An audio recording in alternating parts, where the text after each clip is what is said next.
Сегодня приехала к нам модель нового телефона Servo H9. Вот этот телефончик. Предыдущая модель называлась Servo H8, но похоже, что модель H9 абсолютно не имеет ничего общего с моделью H8. Это мы сейчас вам покажем. Разве что немного напоминает где-то издалека дизайн, но в принципе модель абсолютно другая. Не понимаю, каким образом вообще формируется название телефонов. То есть похоже они берутся просто с головы, либо берется более популярная модель и потом повторяется. Давайте посмотрим сразу вот на H8. Пусть он здесь лежит. Как для сравнения, это 4-симочный телефон. Видеообзор на него будет в конце дополнительных. Можете посмотреть, если кто не знает. Он поддерживает 4 сим-карты. Давайте посмотрим на этот телефон H9 и что входит в комплектацию. Самая дешевая зарядка, которая стоит 25 центов. И кабель, который стоит 10 центов. Рекомендуем телефон Servo менять эту зарядку и кабель, потому что они не очень качественно экономят именно на таких аксессуарах, чтобы не экономить на самом железе. Вот сам телефон. Как видите, он значительно больше, толще, и он абсолютно другой.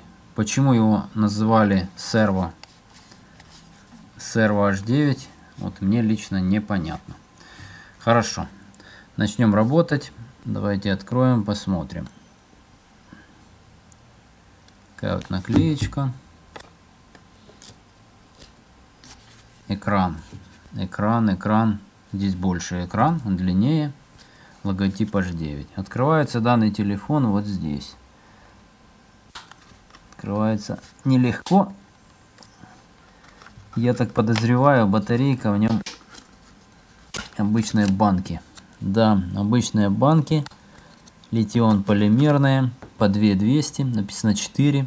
Стоит верить, потому что это стандартные банки. Вес есть. Именно такие две баночки. Если обманули, но значит не сильно. Сразу вижу две сим-карты. Стандартного размера. Под новый вид.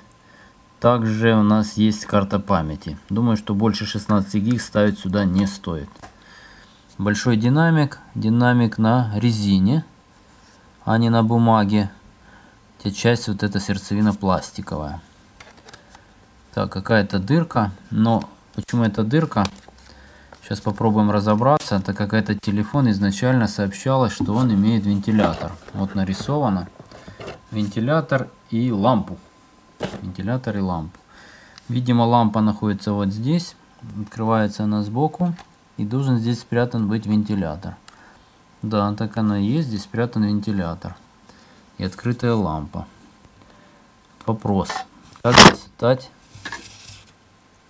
Как достать нам отсюда теперь вентилятор? Ну, давайте попробуем. Да, можно пальцем запихнуть. И он выпал. Прекрасно. Закроем. Внизу посмотрим, что у нас есть. Заглушка резиновая. Все стандартное. В принципе, просто микро USB разъем и разъем, чтобы использовать телефон как Powerbank.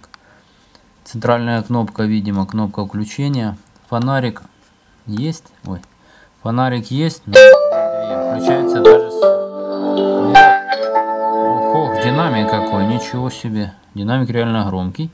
Мы уже выяснили, что можно включить фонарик с этой стороны. Он двойной мощный фонарик. И включается даже если телефон отключен. Наверное, вот эта желтая кнопка обозначает то же самое. Мы можем включить фонарик. То есть зажмем. Нет, это для того, чтобы включать блок питания открыт. То есть, чтобы включить Powerbank, используется вот эта центральная кнопка. Хорошая качественная клавиатура. Имеется в виду не само изготовление пластмассы, а написано аккуратно и красиво. Ну, в Servo всегда так было хорошо. Давайте посмотрим по менюшке. Контакты. Состояние памяти 300 номеров.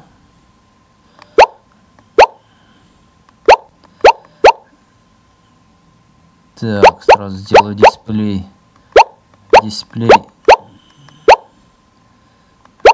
Подсветку с дисплея сделаю поменьше. Вот график. отключение дисплея. Ну, это в настройках у нас есть профили для мелодий. Ничего нового здесь нету. Мелодия только на сим-карту. Настройки вызова все стандарт. Настройки телефона. Можно оставить одну только сим-карту активной. А вот что у нас здесь есть еще в других настройках. Есть автоматическая запись разговоров. Есть автоматический повтор. И отклонить некоторые смс. Внешний аккумулятор отдельно. Из мультимедиа у нас есть видеокамера. Думаю, что она никакая. Ну, как в принципе стоило ожидать. Диктофон отдельно. FM радио. FM радио ищет каналы. Будет ли оно работать? Ну, как видите, оно прекрасно работает и громко работает без каких-то дополнительных наушников либо кабеля. И журнал вызова у нас здесь ничего такого нового. Органайзер есть Bluetooth. Будильник на 3 номера. Календарь. Активный календарь. Это супер. То есть вы можете записать какое-нибудь событие, либо напоминалку, и оно вам будет сообщать. Есть секундомер. Есть факел. Это, наверное, включение вот этой вот штуки. Реально. А ну, включим. И что? И где? Так, а ну секундочку. Факел. О, включилось. Ничего себе. А можно его, интересно, выключать с помощью вот этой вот кнопки дополнительной?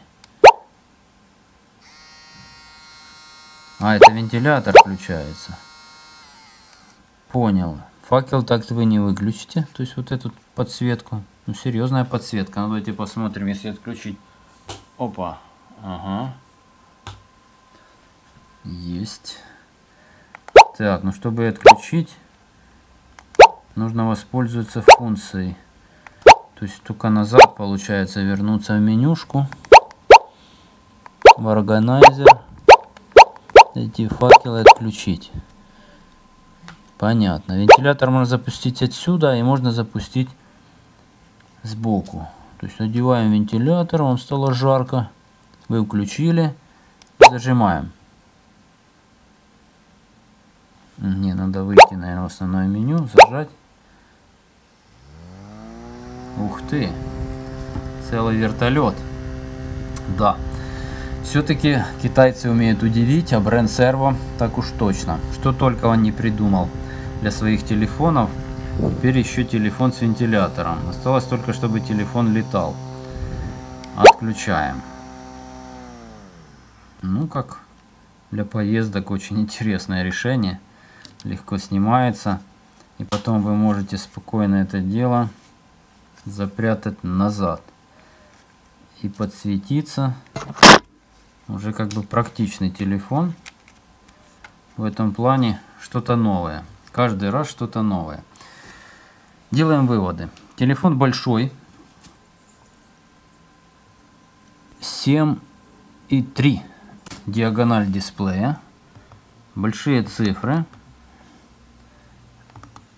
А ну разблокируем, посмотрим. Ага, разблокировано. Да, большие цифры, большие буквы, символы. Есть необычные дополнительные опции. Достаточно реальный аккумулятор. Размер, конечно, внушительный. Фонарик приличный. Но я думаю, для нужных людей, тому, кому нужно именно что-то подобное, он подойдет. Учитывая его цену, то это идеально, если вы хотите рабочий телефон с необычными функциями и, естественно, удивить своих друзей.